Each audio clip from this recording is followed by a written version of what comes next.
무엇을 믿는가? 라는 말씀으로 은혜를 나눌까 합니다. 이번 주부터는 우리는 무엇을 믿는가? 라는 말씀으로 사도신경과 대한예수교 장로회 신조, 웨스트민스터 신앙고백, 성경 대소요리 문답을 배우며 우리가 믿는 믿음에 대해서 다시금 나누는 시간을 가지려 합니다. 이것을 나누어야겠다는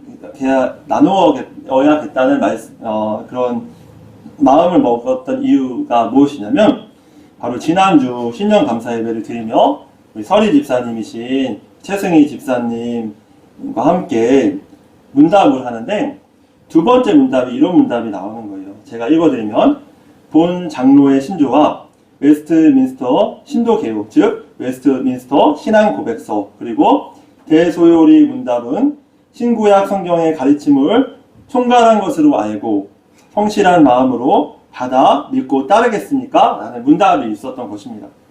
거기에 예로 답하셨죠. 우리 모두는 이렇게 장로교 전통에 따라 장로교 교리를 믿고 따르기로 서약하고 목사와 장로와 안수집사, 권사, 서리집사로 임직을 받은 사람들인 것입니다. 우리가 여러 교단을 감리교에서도 옮겨오고 그랬지만 결론적으로는 우리가 장로교 전통을 따르기로 결정하였기 때문에 우리 교회가 장로교로서, 또한 목사로, 장로로, 안수집사, 권사, 서리집사로 임직을 받은 사람들이 된 것이죠. 그런 의미에서 이것을 알고 믿는 것이 중요하겠다는 생각을 첫 번째로 했기 때문입니다. 두 번째로는 제가 지난달 설교 때 나누어 드렸던 것처럼 제가 그동안 힘들게 살아왔던 이유가 어떤 상황과 환경 때문에 힘들게 살아왔는지 알았는데, 그것이 아니라 하나님을 온전히 믿지 못했기 때문임을 깨달았다고 고백을 했었잖아요. 그래서 이제는 하나님의 말씀을 온전히 믿어야겠다. 믿기 위해서는 내 생각과 잣대로 어떤 것은 믿고 이것은 이성에 맞지 않고 내 생각에 옳지 않다고 생각하기 때문에 안 믿고 이런 삶이 아니라 그냥 하나님의 말씀이기 때문에 그냥 온전히 믿어야겠다. 그리고 하나님의 말씀을 온전히 믿을 때 하나님께서 내 삶을 통해, 또한 이성을 통해 깨닫게 하심을 믿어야겠다라는 그런 마음을 먹었기 때문인 것입니다. 그래서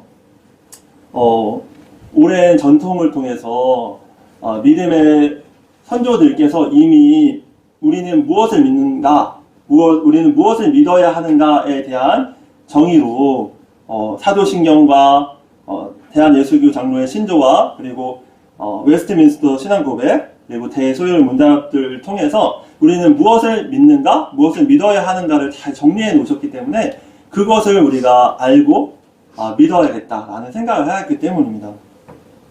그런 의미로 오늘 이 시간부터 우리 모두가 우리는 무엇을 믿어야 하는가 라는 제목으로 앞으로 사도신경과 대한예수교 장로의 신조와 웨스트민스터 신앙고백서들을 배울 때 그것을 믿음으로 받아들여 하나님 안에서 참 평안과 기쁨을 누리시는 우리 모두가 되시길 축복합니다.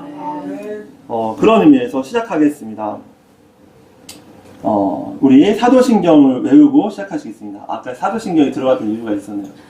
오늘 그거를 넣어서 읽고 고백을 하려고 했는데 왜 그것이 들어갔나 했는데 그게 의도된 거였어요. 근데 방금 잘 지웠잖아요.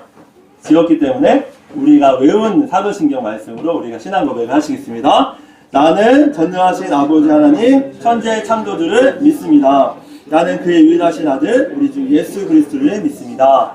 그는 성령으로 잉태되어 동정녀 마리아에게서 나시고 본디오 빌라도에게 고난을 받아 십자가에 못 박혀 죽으시고 장사된 지 사흘 만에 죽은 자 가운데서 다시 살아나셨으며 하늘에 오르시어 전능하신 아버지 하나님 우편에 앉아 계시다가 거기로부터 살아있는 자와 죽은 자를 심판하러 오십니다. 나는 성령을 믿으며 거룩한 공교회와 성도의 교제와 죄를 용서받는 것과 몸의 부활과 영생을 믿습니다. 아멘. 여러분 우리가 이것을 믿으시죠? 아멘. 이것이 바로 사도들이 믿는 것을 정리한 신앙 고백인 사도신경인 것입니다.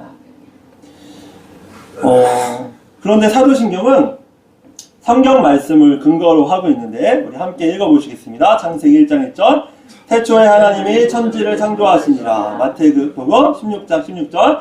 시몬 베드로가 대답하여 이르되 주는 그리스도시요 살아계신 하나님의 아들이시니이다. 고린도전서 15장 3절에 4절 말씀. 내가 받은 것을 먼저 너희에게 전하였노니 이는 성경대로 그리스도께서 우리 죄를 위하여 죽으시고 장사된 바 되셨다가 성경대로 사흘 만에 다시 살아나사. 사도행전 1장 11절 말씀. 이르되 갈릴리 사람들아 어찌하여 서서 하늘을 쳐다보느냐. 너희 가운데서 하늘로 올려주신 이 예수는 하늘로 가심을 본 그대로 오시리라 하였느니라. 요한복음 14장 24절. 보혜사 곧 아버지께서 내 이름으로 보내신 성령 그가 너희에게 모든 것을 가르치고 내가 너희에게 말한 모든 것을 생각나게 하리라. 그러므로 이제부터 너희는 외인도 아니요 나그네도 아니요 오직 성도들과 동일한 시민이요 하나님의 권속이라. 요한일서 1장 9절 말씀. 만일 우리가 우리 죄를 자백하면 그는 믿보시고 의로우사 우리 죄를 사하시며 우리를 모든 불의에서 깨끗하게 하실 것이요. 요한복음 11장 25절 26절.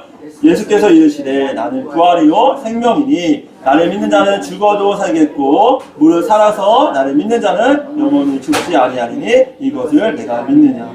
이렇게 성경에 써있는 말씀 중 가장 중요한 말씀으로 요약해서 우리가 이것을 믿습니다 라고 고백하기 위하여 기록한 바로 말씀이 바로 사도신경인 것이죠.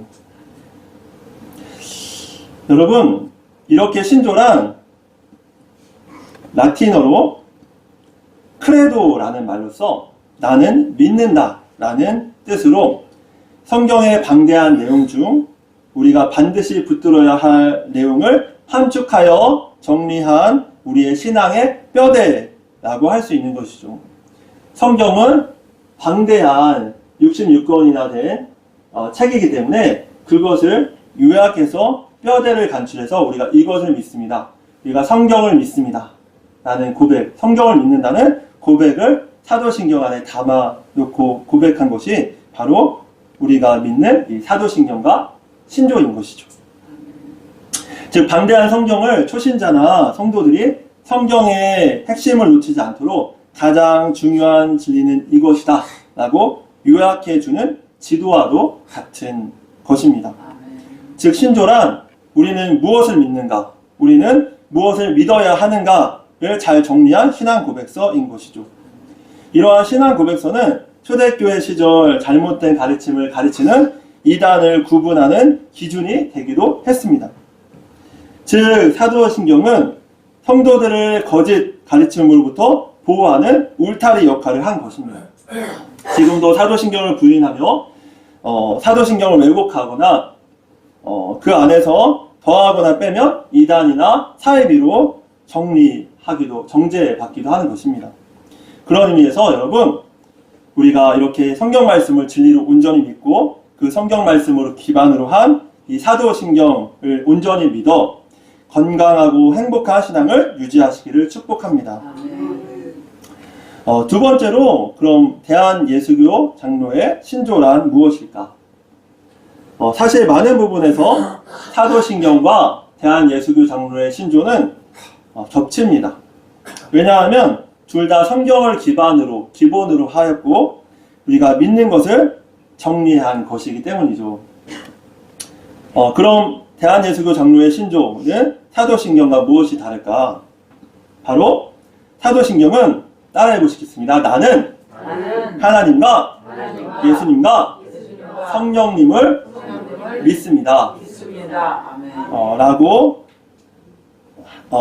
그 성경의 핵심 사건들에 대한 믿음을 고백한 것이라면 대한예수교 장로의 신조란 12개의 신조가 담겨 있는데 그래서 따라해 보시겠습니다.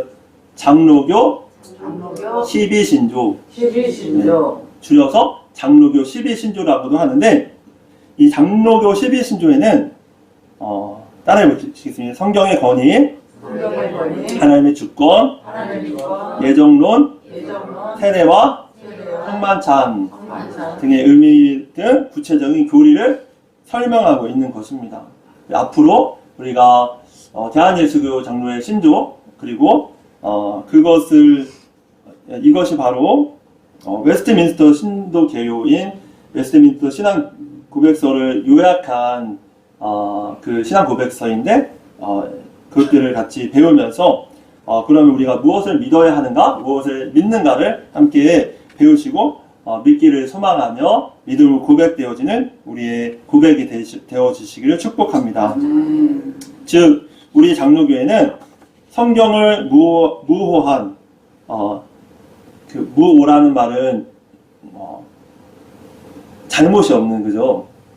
틀리지 않은 한 글자도 틀리지 않는 말씀으로 믿고 구원은 오직 은혜로 받음을 가르친다라는 그런 구체적 교리를 설명한다는 것이 다른 점입니다. 앞서도 이후에도 보시면 아시겠지만 바로 대한예수교 장로의 신조는 복음을 가르치고 있는 말씀입니다. 사형리 복음이 바로 이 대한예수교 장로 신조 안에 잘 담겨 있음을 우리가 이후에도 보시게 되실 것입니다. 저는 이번 주와 지난주에 너무 행복했습니다.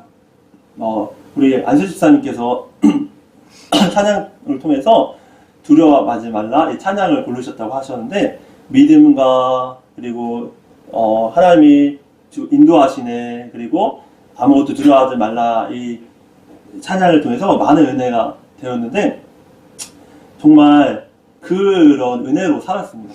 2주간. 그 이유가 있다면 하나님께서 저에게 말씀하셨던 게 맡기라는 말씀이었습니다. 그리고 맡기고 믿고 순종하라는 말씀이었죠. 제가 두 가지를 못하는데 맡기는 것과 순종을 잘 못합니다. 힘들었었는데 왜 힘들었냐면 순종하고 맡기지 않았기 때문임을 깨달았습니다.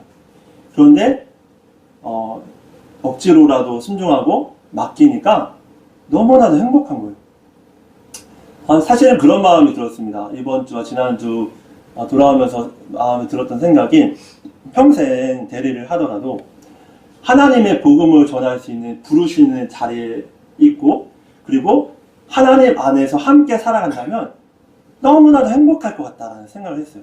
그래서 제가 기도했던 기도 제목이 두 가지가 있었는데, 하나님이 그 두 가지를 다 이루어주고 계시구나 라는 생각을 했습니다. 하나는 무엇이냐면, 하나님 복음 전하고 싶습니다. 두 번째로는 뭐냐면, 일용할 양식을 주시옵소서라는 고백이었는데, 그 두 가지를 다 주시는 거예요.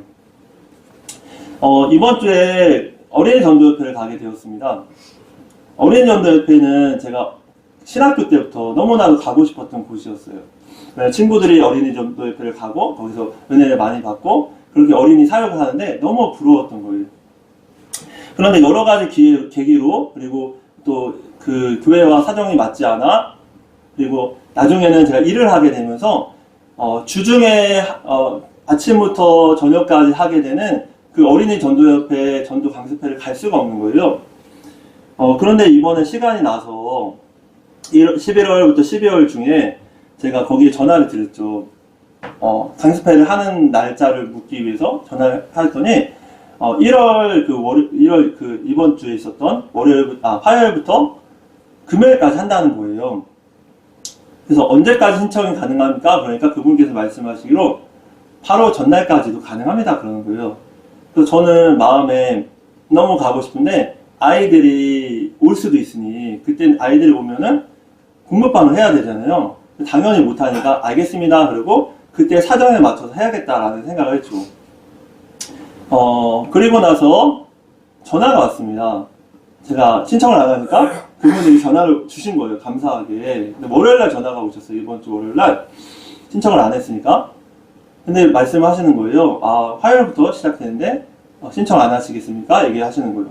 그런데 그때 마침 제가 준비하고 있었던 것이 무엇이냐면, 이번 주 화요일과 이번 주 금요일이 바로 천마초등학교 그 방학식이고, 그리고 이번 주 화요일 날은 저에게도 중요했던 하진이가 또 그 신입생 OT를 가고, 또 신입생 OT 하는 그 날에 화요일 날 천마초등학교에서 유치원 아이들이 졸업해서 여기에 신입생 OT를 하는 그 중요한 날이었던 거예요. 그 새 날은 저에게 어떤 날이었냐면, 어떤 날로 제게 다가왔냐면, 나에게는 정말 중요한 1년 농사를 씨를 뿌릴 수 있는 중요한 날이다 라는 생각을 한 거예요. 그렇지 않겠습니까? 왜냐하면 저희 공부방을 준비하고 하였는데 열심히 홍보는 하지만 그곳에서 어머니들을 전부 다 만날 수 있는 최고의 기회, 황금 시간이잖아요. 그러니까 당연히 나는 그거를 준비하고 그때 그걸 홍보해야겠다라는 마음을 먹고 당연히 죄송합니다. 제가 중요한 일정이 있어서 못 갈 것 같습니다. 다음 기회에 가겠습니다. 라고 이야기를 했죠. 그러자 그 대표님이셨어요. 알고 보니 그 여자 그 대표님이셨는데 우리 여자 대표님께서 그러신 거예요. 마음 먹으실 때 가는 게 좋을 것 같습니다. 나중에 기회를 보시려고 하면은 가기가 쉽지 않습니다. 이렇게 하는 거예요. 그래서 그래도 죄송합니다. 제가 중요한 일정이 있어서 못 갈 것 같습니다. 나중에 다른 일정이 있으면은 알려주시면 꼭 참여하겠습니다. 라고 끊었죠. 그런데 마음에 하나님께서 어떤 부담을 주시냐면 가라라는 평소에는 그런 강력한 그런 감동이 들기가 쉽지 않잖아요. 너무나도 명확하게 가라는 감동을 주시는 거예요. 성경을 찾아봐도 여길 가야지, 홍보를 하러 가야지 라는 마음을 성경을 찾아보면 제가 약간 신비주의적이진 않은데 성경을 찾아보면 부정적인 하나님 기뻐하시지 않는다는 성경 말씀이 나오는 거예요. 그래서 기도하면서 하나님 그럼 저기 가길 원하시면은 기뻐하시는 말씀을 주세요. 펴는데 너무 기뻐한다는 말씀을 주시는 거예요. 가라고. 근데 마음에는 너무 서운한 거죠. 하나님께. 하나님 서운합니다. 저는 공부방을 하고자 하고 이것이 아이들을 우리 가정을 위해서 또한 제 마음으로는 하나님을 위해서 한다고 계획하였던 것인데 하나님께서 이것을 허락하지 않는다면 않으시면서 이곳에 가라고 하시니 너무 서운합니다. 이런 고백을 했죠. 근데 그때 하나님께서 저에게 주셨던 감동이 무엇이냐면 지난주에 저에게 행하셨던 일들에 대해서 감동을 주신 거예요. 지난주에 설교를 할 때 맡기라는 감동을 주고 맡겼을 때 하나님께서 책임져 주신 걸 너무 깊이 경험했잖아요. 그래서 그때 깨달은 게 맞아. 공부방에 하나님께서 원하신다면 여태까지 제가 열심히 홍보했는데도 아이들이 연락이 안 왔는데 거기를 간다고 한들 연락이 오진 않는다. 그냥 하나님께 맡길 때 하나님께서 책임져 주시겠지. 만약에 하나님께서 기뻐하지 않거나 다른 길로 인도하시기 원하시면 하나님께서 아이들을 보내시지 않겠지라는 감동으로 믿음으로 선택해서 갔습니다. 그런데 그래서 전화를 드리고 제가 일정을 다 바꾸고 참여하겠습니다. 이렇게 하니까 너무 기뻐하시더라고요. 화요일에 갔는데 첫날부터 너무 깨졌어요. 너무 은혜가 되는 거예요. 왜냐하면 우리가 너무나 잘 아는 그 복음이 저에게 너무 큰 은혜가 되었던 거예요. 말씀드렸던 것처럼 토요일날 말씀드렸던 것처럼 하나님께서 그 간증의 예화를 통해서 말씀하시는데 그 말씀이 저에게 너무 와닿았고 나의 어떠함이 아닌 하나님의 희생으로 나를 이끄셨고 나에게 구원을 허락하셔 주셨구나 라는 것을 너무 깊이 깨닫게 되었습니다. 그리고 그 화요일부터 금요일까지 전도를 하고 전도를 배우는 그 과정에 내가 하고 싶었던 일임을 깨닫게 되었어요. 왜냐하면 저는 그 어린이 전도부에서도 간증하였지만 제가 하고 싶었던 일은 하나님의 사랑을 체험했기 때문에 그 하나님의 사랑을 나누고 싶었거든요. 복음을 전하고 싶었거든요. 그런데 어떻게 복음을 전해야 될지도 방법도 모르고 또한 제가 다른 일들 때문에 중요하다고 생각하는 일 때문에 바쁜 일 아니면 일해야 될 일, 직장 등 여러 가지 일들 때문에 복음의 삶을 살지 못했던 거예요. 간증하셨던 그 많은 간증자들처럼 복음을 전하면 행복하게 주님과 살고 싶은데 그렇게 살지 못했던 거예요. 그런데 그 순간만큼은 화요일부터 금요일까지는 온전히 하나님의 말씀의 복음을 듣고 그 복음을 배우고 복음을 아이들에 나와서 전하니까 너무 행복한 거죠. 그때 그런 고백을 했습니다. 그분들에게. 저는 복음을 전하고 여기 와서 너무 행복했습니다. 그런데 왜냐하면 복음을 전할 수 있었기 때문입니다. 그런데 여지껏 일 때문에 바쁘다는 여러 가지 일 때문에 복음을 전하지 않았는데 이것이 행복하지 않았습니다. 라고 이야기했죠. 그리고 그 주간에 그리고 오늘도 너무 행복한 거예요. 왜 행복하냐면 상황과 환경은 그대로인데 복음을 전할 수 있는 그 부르심의 자리에 있다는 게 너무 행복한 거예요. 너무 감사한 거예요. 그리고서 전도하였는데 아이들이 전도 집회 여러분들도 거기 꼭 참석하셨으면 너무 좋겠습니다. 거기에 80대 그 어르신들도 오시고요. 70대 분들도 오시고 다 오셔요. 그분들이 저보다 더 복음을 아이들이 잘 전하세요. 그분들이 전한 복음, 저도 막 두서없이 전하는 그 복음에 아이들이 듣고 있는 거예요. 어떤 아이들은 괜찮아요, 안 들을게요, 교회 안 다녀요, 엄마가 다니지 말래요, 이러고 가는 친구도 있는데, 어떤 친구들은 공원에 앉아서 얘기하는데 너무 잘 듣는 거예요. 그때 깨달은 게 한 가지 있었습니다. 이 아이들에게도 복음이 필요하구나 하는, 아이들은 복음을 듣고 싶어 하는구나. 여기서 새소식반을 한다고 합니다. 전도되어 아이들이 바로 교회 오기가 쉽지 않기 때문에, 그리고 데려오는 거는 요즘에 불법이래요. 법으로 걸려 경찰서에 간대요. 그래서 그 자리에서 이야기하는 건 괜찮대요. 그래서 새소식반은 그 줄을 정해놓고 거기서 한대요. 그런데 그때 아이들이 말씀을 들을 때 어떤 그 목사님께서 그때는 너무 하고 싶지 않고, 아이들도 뭐 새소식반 해도 뭐 교회 안 오고 하니까, 그날은 그냥 어쩔 수 없이 그냥 억지로 새소식반 하였대요. 말씀도 준비 안 하고 그냥 암송만 하고 말씀 준비 안 하고 기도하고 끝냈대요. 그러니까 어떤 아이들이 그렇게 얘기하는 거예요. 새소식반에 매일 매주 왔던 아이들이 그 얘기를 하더래요. 말씀은 언제예요? 이렇게 얘기하시는 거죠. 그러니까 그 아이들에게 그 말씀이 생명의 말씀, 소망의 말씀, 하나님이 너의 상황과 처지와 상관없이 너를 사랑하셔라는 그 복음의 말씀이 그 아이에게는 생명이 되는 거죠. 힘이 되는 거죠. 저에게도 어렸을 때 그랬는데 그 아이들에게도 동일한 그런 감동이 되는 것입니다. 그러면서 느꼈던 게, 저도 이렇게 복음을 전하는데 아이들이 너무 순수하게 잘 받아들이고 듣는 거예요. 제가 잘 못하는데 처음부터 끝까지 다 듣는 거예요. 그 자리에 있다는 것이, 복음을 전할 수 있는 그 자리가 있다는 것이 너무 행복한 삶이구나, 그런 생각이 들었습니다. 토요일 날도 이야기 드렸지만 제가 대리를 하고 있어서 성공한 많은 분들을 만납니다. 지난주에도 여사장님에 대한 이야기를 했는데, 여사장님을 만났어요. 성공한 삶이죠. 돈도 많이 벌고, 그리고 좋은 집에서 살고, 행복하게 그 세상 사람이 볼 때는 행복하게 살아요. 근데 너무나 그 표정이 너무 어두운 거예요. 그리고서 그 연말에 술에 엄청 취하셔서 나중에 잠깐 멈추시고 구토를 하실 정도로 술을 엄청 취하신 거예요. 그러면서 어디 갔다 오시니까 물어보니까, 그 본인이 사업 때문에 거래처 사장님들 모시고 같이 그 관계를 인격적인 관계를 맺어야 하기 때문에 술로 같이 그런 걸 한다는 거예요. 너무 그렇게 살고 싶지 않다는 생각이 든 거예요.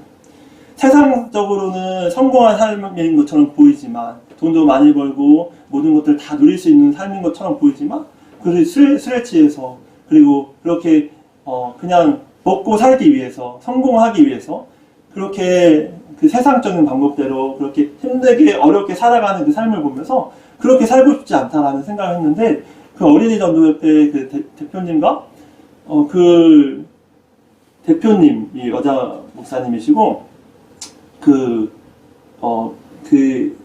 남편 목사님은 어린이 전도, 그러니까 인천지부 대표님이시고, 남편 목사님은 본부의 이사장이세요. 이사회에 있으세요. 그리고 아드님도 거기서 같이 간사로 사역을 하고 계신 거예요. 그러니까 온 가족이 복음을 전하기 위해 어린이 전도협회에 계신 거죠. 그리고 그 외 분들이 뭐 봉사자들이나 간사님이나 전도사님들이 그래서 무보수로 사역을 하신 거죠. 보수를 받으셔도 아주 적은 금액으로 사역을 하시죠. 그런데 너무 귀한 삶인 거예요. 그 삶이.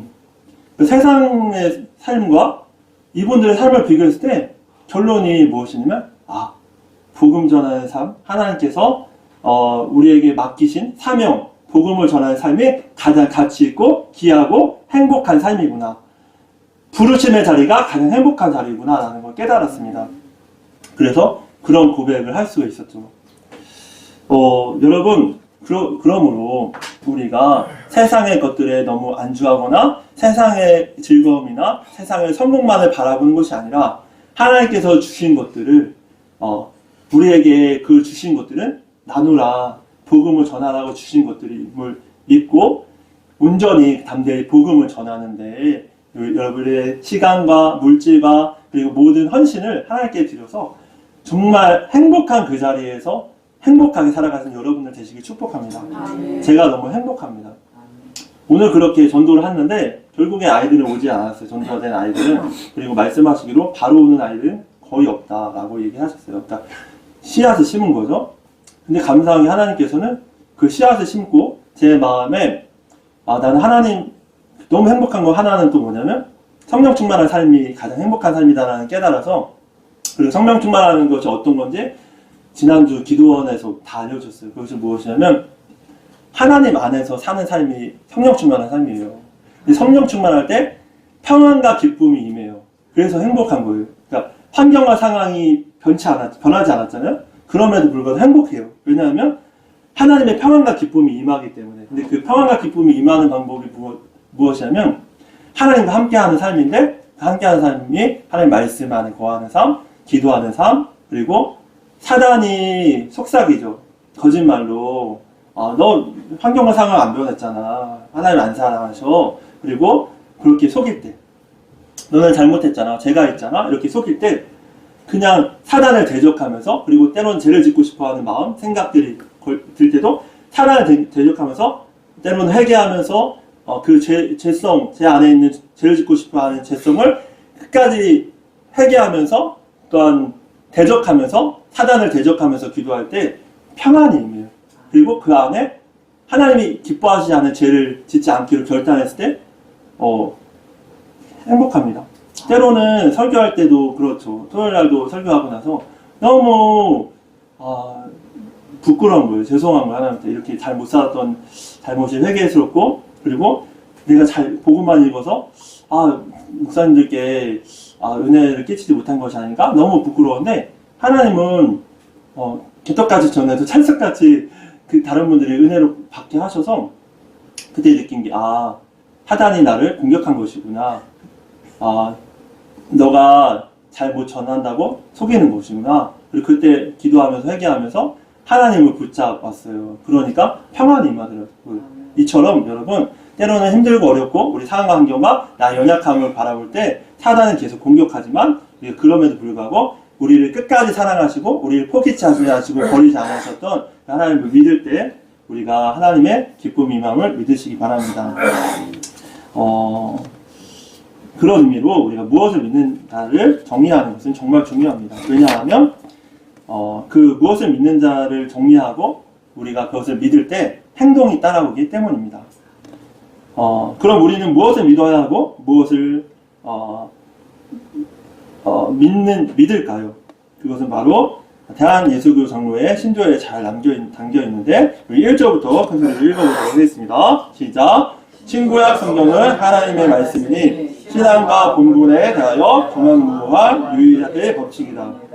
즉 성경, 즉 신약과 구약은 사람이 쓴 책이 아니라 하나님의 말씀으로 우리가 무엇을 믿어야 하고 어떻게 살아야 하는지를 알려주는 유일무이한 절대적인 기준으로 오류가 전혀 없는 유일한 하나님의 말씀이다 라는 것입니다. 제가 이것을 믿기까지가 너무 힘들었어요. 그런데 그냥 믿기로 결정했습니다. 그러니까 행복해요. 여러분도 저처럼 너무 도마처럼 막 못작으로 봐야지 믿겠다 이렇게 너무 고생하지 마시고 그냥 하나님 말씀이니까 믿기로 결정하는 여러분들 되셨으면 좋겠습니다. 두 번째입니다. 시작! 하나님은 한 분뿐이시니 오직 그만 경배할 것이다. 하나님은 신이시니 스스로 계시고 아니 계신 곳이 없으시며 다른 신과 모든 물질과 구별되시며 그 존재와 지혜와 권능과 거룩하신가 공의와 인자하신가 진실하신가 사랑하심에 대하여 무한하시며 변하지 않으신다. 즉 하나님은 오직 한 분이시므로 우리는 오직 그 하나님 한 분께만 예배해야 한다라는 것입니다. 다른 우상이 아닌 하나님께만 예배해야 한다라는 것이죠. 그 하나님께서는 누가 만든 신이 아니라 스스로 계시며 어디에나 계신데 변함이 없으시고 지혜와 능력과 사랑에 끝이 없으신 분이라는 것입니다. 사단은 우리에게 공격합니다. 하나님이 너가 잘못한 거 다 아셔.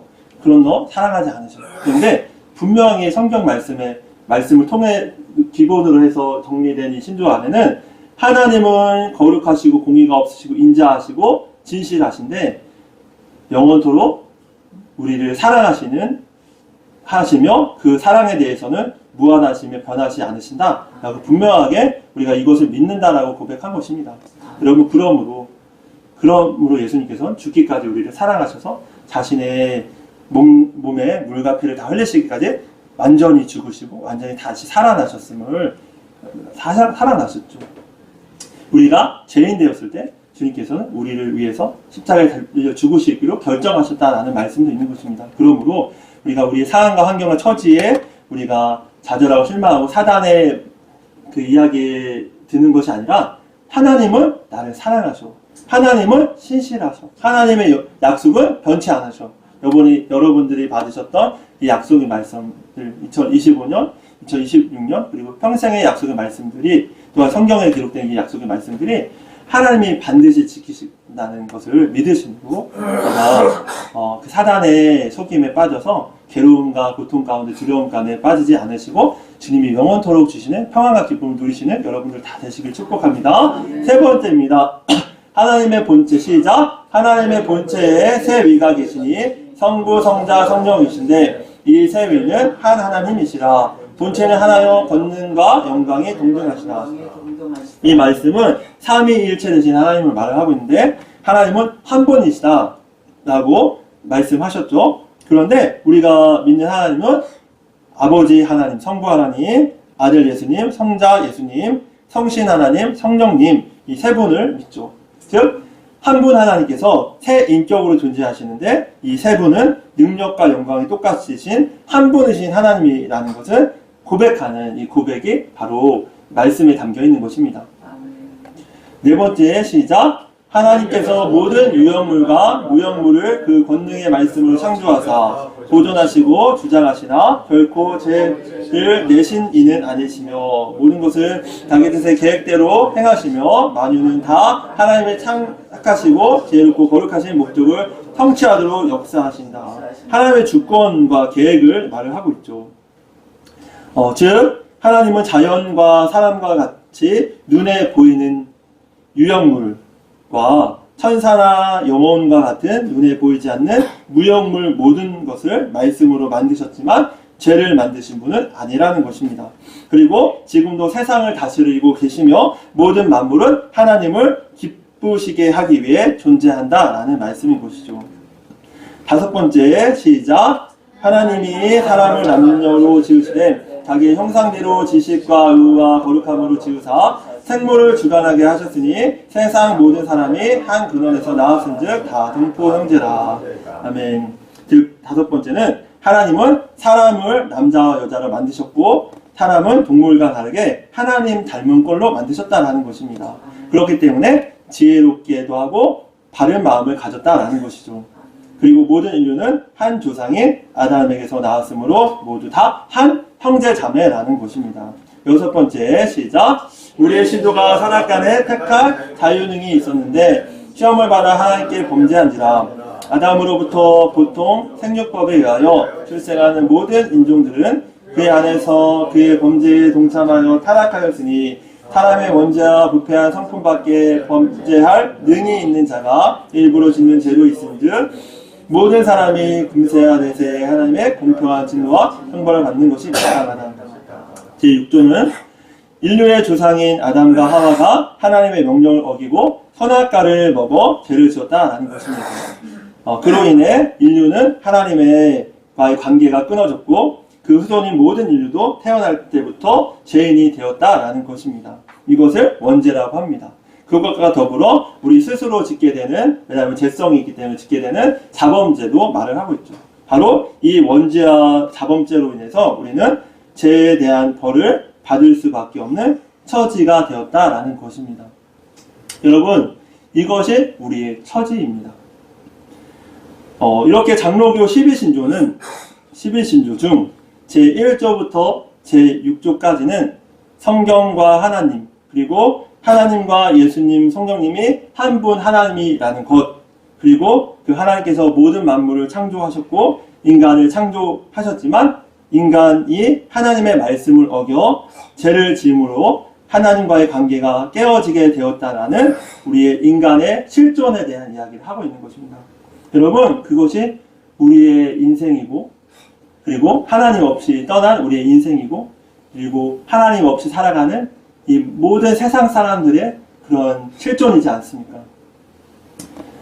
그리고 이어지는 제7조부터 제12조까지는 우리가 그런 실존인 죄로 인해 하나님과의 관계가 끊어져 멸망당할 수밖에 없고 죽을 수밖에 없고 세상의 사람들처럼, 그리고 우리가 하나님을 온전히 믿지 못해서 괴로운 가운데 살아갈 밖에 없었던 그 실존의 그런 우리들의 처지였던 우리들을 위해서 하나님께서 우리에게 어떤 일을 행하셨는가에 대한 내용, 바로 복음에 대한 내용이 7조부터 12조까지 나오는 것입니다. 여러분, 오늘은 여기까지 하겠습니다. 이렇게 앞으로 몇 주간은 사도신경과 대한예수교 장로회 신조 즉 장로교 11신조, 그리고 웨스트민스터 신앙고백의 요약인 대소요리 문답을 살펴보며 우리는 무엇을 믿어야 하는가, 그리고 무엇을 믿는지를 정리해보고 우리의 신앙을 더 굳건히 해서 하나님 안에서 그 2주 동안의 저처럼 더욱 행복하고 평안하게 살아가기 위해 우리의 신앙을 다시 한번 재정립하는 시간을 갖는 우리 모두가 되시길 축복합니다. 모두 수고하셨고, 앞으로 이 시간을 통해 우리 신앙이 더욱 굳건해져서 주님 안에서 은혜 가득한 우리의 일생 다 될 수 있도록 함께 기도하는 마음으로 함께 했으면 좋겠습니다. 다 같이 기도하시겠습니다.